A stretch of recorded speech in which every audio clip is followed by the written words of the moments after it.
Hello, my name is Charles, and in today's video, we are going over what to know and what to do. What to know and do if you have ADHD. Now, I think with a lot of the news going around nowadays, and with ADHD being a common kind of term and thing thrown around, I'm no expert by any means. I major in computer science, but I've done a decent amount of research, and I'll link everything from what I've done down below. And hopefully this helps someone who has it and is like, well, what do I do now that I do? Or if I think I do, why does it matter? Is it a real thing, right? So I think ADHD technically stands for Attention Deficit Hyperactivity Disorder, and it manifests as as various things. But I think the primary thing is kind of executive dysfunction. So the prefrontal cortex, right, the executive center or the CEO of the brain, is not functioning on the highest kind of level it could be. And so that means like coordinating tasks and time management and emotional regulation can sometimes struggle. So what does that kind of look like? There's a lot of jargon, a lot of fancy terms. Well, what does that actually mean? So if I take, let's say, a 4-year-old, and I tell the 4-year-old, clean your room, right? That abstract concept, clean your room, may not transfer into, knowing what to actually do. But if I say, put the pen away, or put the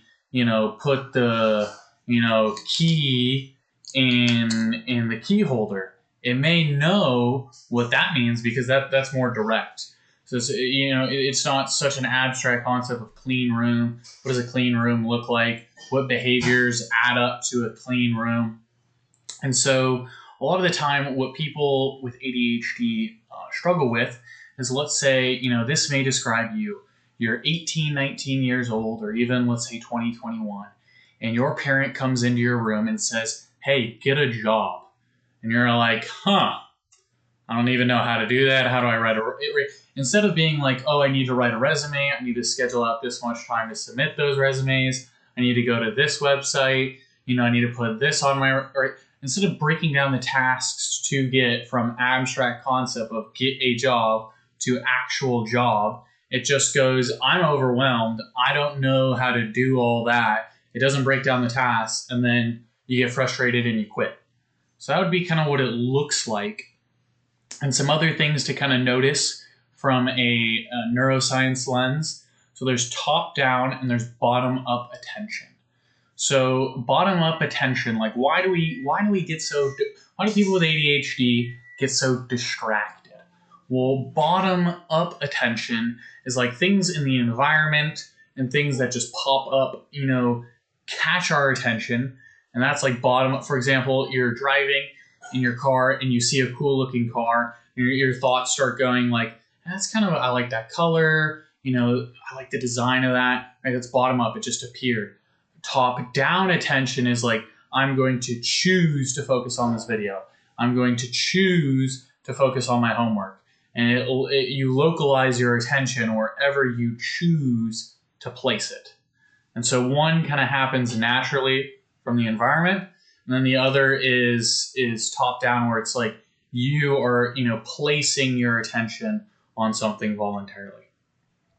And so now you're like, okay, well, now that I understand that, with ADHD, that's why I struggle so much to get my homework done when the teacher tells me, or to do the get a job thing, or to take these abstract concepts of like, get your homework done. Well, it's like, where do I go to do that? Who do I talk to? What website do I go, right? That these abstract concepts into behaviors, essentially ADHD is not that you're less intelligent, right? You could have ADHD and have the feeling that everyone around you is able, and you don't even think they're more intelligent than you, but they're able to get things done. And you're like, why am I not able to do this? And it's not that you're less intelligent.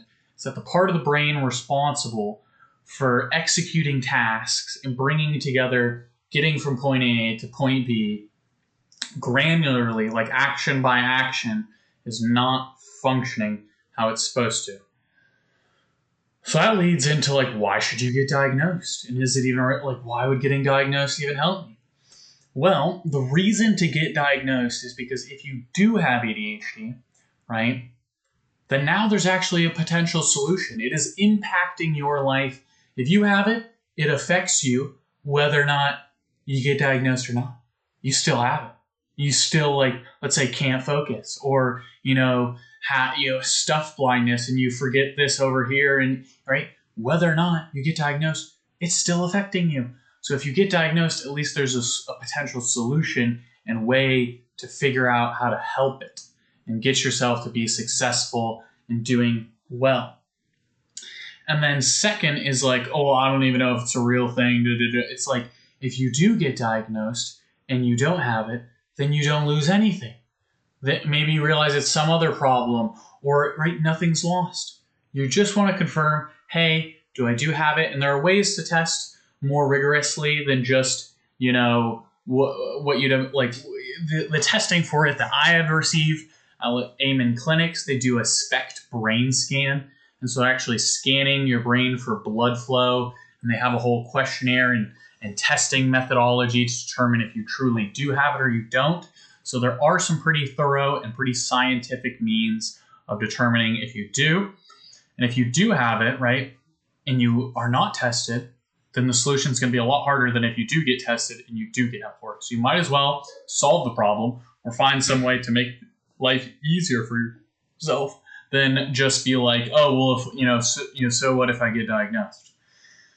So help yourself out and do, if you think you have it, at least get tested for it. And listen, right, I am no medical professional. So just a disclaimer, I'm not a medical professional.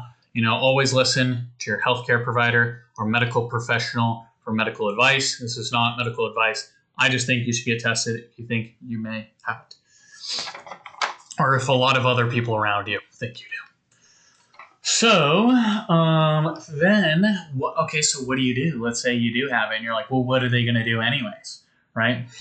Who cares if I get tested, right? There are multiple means for kind of like they found, and I will link a video that I think has a link to the study, that the therapy for ADHD, like ADHD therapy versus stimulant medication, over a long enough time horizon has the exact same effect size. So if you do like 6 months to a year of therapy for ADHD versus you just take your medication for it, they have similar effectiveness. And so always remember, like, the ADHD is not that your intellect or that anything about your personality or these things are flawed. It's just that you have it's harder for you to do things, to turn your ideas into action. And if you want to turn your ideas into action, there are solutions. And so the effect size for therapy, for prolonged therapy for ADHD and medications is pretty similar. So if you're scared of like, I don't want to take a med, like no drugs for me, then you don't have to. And if you are in a life circumstance where, let's say, you're a student like me, or you have a lot going on and you just don't have time for a lot of therapy for a long period of time, then there's medication out there. So there's ways to help you. And then the last kind of thing I'll say is, if you do have ADHD, or let's say you're like one of those people who's like, school's not for me, or is struggling, just know that you truly can succeed. You truly can flourish, and that understanding what ADHD is and how your brain works, it will not only alleviate so much of, oh my gosh, it's my fault, I'm just such a bad person, I'm such a lazy person, right? It'll solve that self-blame, but it'll also give you a practical method to solving it. It's like understanding how the brain works and then catering to your particular brain through some treatment with your healthcare provider will allow you to flourish in life. And so what do you do if you think you have ADHD? And what to know is, it's not your fault. What's going on is not always your fault. There is a solution out there. And so take responsibility for going for the solution and getting your life on track.